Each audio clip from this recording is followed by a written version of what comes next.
Hello, my intuitive introverts. Today I have a message for you about how people start making you the center of their life. So, on your journey through life, you will encounter people who develop an unhealthy obsession with you, but they will never admit that. See, this is going hand in hand with the message about mind games that when they extend become witchcraft. See, to get a relation with you, and make no mistake, everybody in your life that you know, and maybe this is already the definition of a relation. Everybody that you give attention, and to get attention, to get to be a part of your life, the mind games go deep. They go to an extent that I will describe you in this message. And it will always be it really goes deep, you know.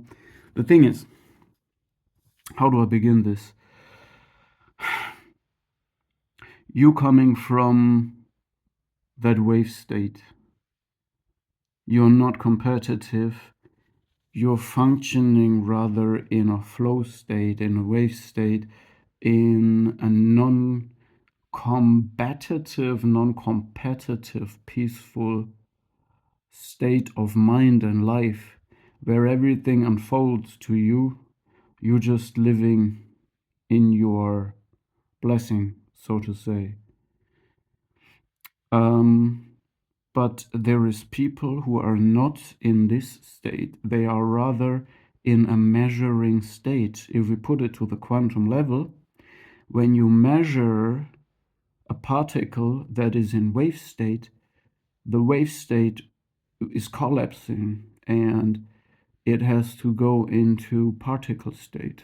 This happens to photons in the double slit experiments when they have to decide which slit they take. Did you know that narcissists do splitting and they train people they are together with to split too? They force them in their reality. Also, by competing, this makes people who are not hyper competitive, you know, it makes these people hypersensitive for competitiveness, and thus almost forcing them to become competitive as well. It's almost as if you provoke an animal as long until it suddenly attacks you back. And then these individuals, you know, they long for these reactions. They need reactive abuse.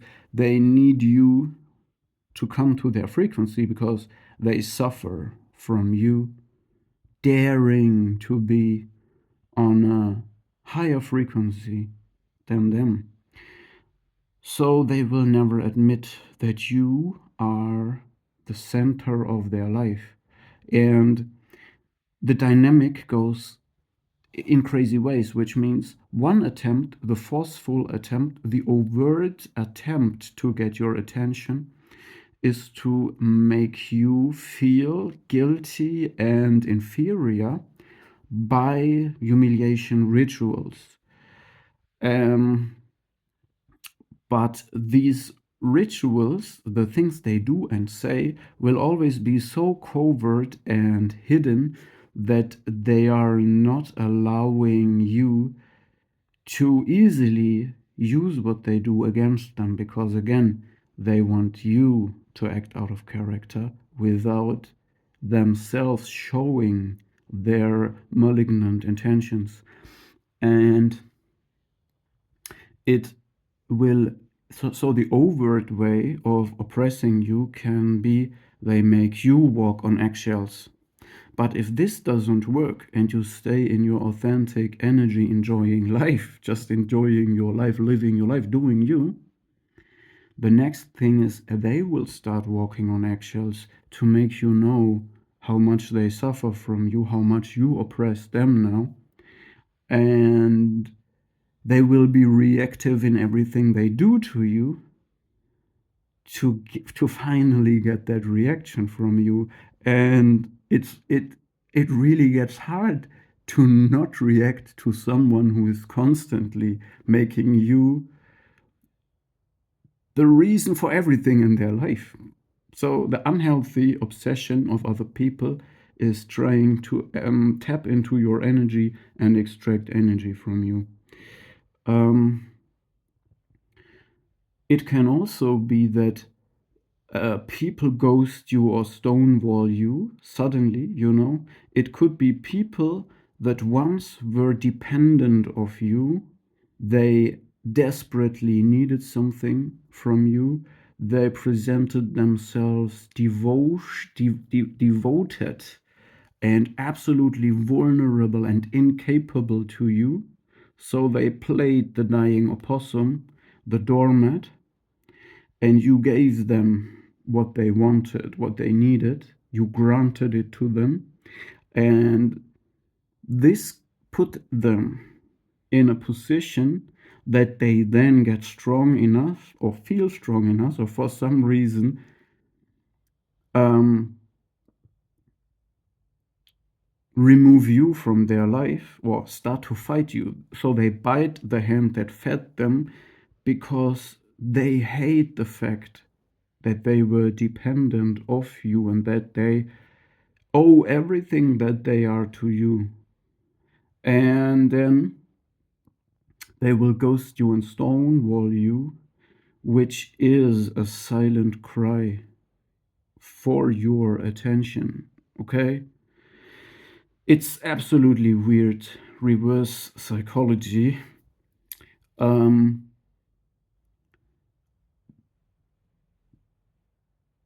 but the thing is, these things are so twisted that the things that I explained you right now mean staring into the abyss, as Nietzsche said. And when you stare into the abyss for too long, the abyss starts staring back at you.